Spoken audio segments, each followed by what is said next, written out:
Pagkamali, dapat magalit tayo sa mali. Ang masama, yung magalit ka, papatay ka. O yung magalit ka, ikaw ay mananakit ng kapwa.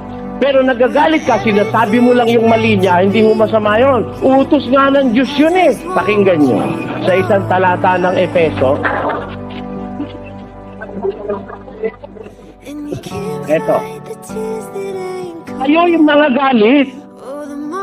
At huwag kayong magkasala. Huwag lumubog ang araw sa inyong galit. Ayun. Utos ng Diyos yun eh. Magalit ka. Pero huwag mong palulubugin yung araw sa galit mo. Ibig sabihin, huwag kang gagawa ng masama na mananakit ka o papatay ka ng kapwa. Pero yung magalit per se, utos yun. Pag hindi ka nagalit sa mali, yung anak mo lang, pag sinasabayan ka, bastos eh, gagalitan mo eh. Eh baka kung anak ko ito, padapain ko eh. Kung nagtatanong ako, sinasabayan, ang gulo-gulo eh.